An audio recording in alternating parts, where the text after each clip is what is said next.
Shakespeare inspires me because of the depth and the richness of the drama and the language that is so readily available in every scene, on every page. There are just so many opportunities to sort of expand your understanding of the way language works and the richness of imagery and the complexity of human behaviour that's explored through that. Layering on top of that is just the sheer power of drama.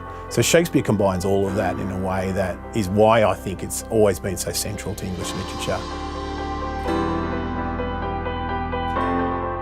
The Shakespeare Imaginarium was a time and a place where teachers and academics got together for 2 hours a week for about 4 or 5 weeks, and we discussed Shakespeare and poetry and literature. It was a room and a group of people that were incredibly positive about Shakespeare and about learning and about education. That supported my own understanding and my own sort of enthusiasm for teaching, and it really inspired me. It enabled teachers to think outside the box, to think of ways that were inspiring and different, but that were also innovative, new, challenging, and also to critique something of the way that the neoliberal environment works in education. So it's not all results driven, it's not all process driven, it's actually an inspiring place to be. And that would have been transferred, we hope, to the classroom as well.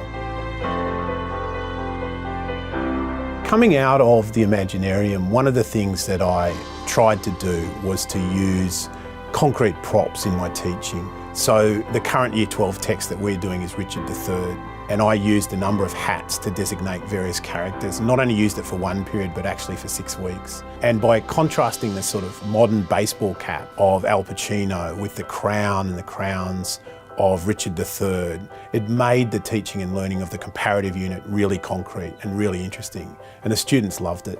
I think teaching Shakespeare is important because apart from the cultural heritage aspect where students actually are part of Australian culture and the depth of Australian culture and where we come from, just Shakespeare is so engaging and so interesting. It opens up theatre and drama to students. Shakespeare's understanding of behaviour is fascinating, and Shakespeare's use of language is just so rich and deep. And so many students I've seen across the years that have switched on to Shakespeare have just deeply enjoyed literature in a way that they haven't seen before.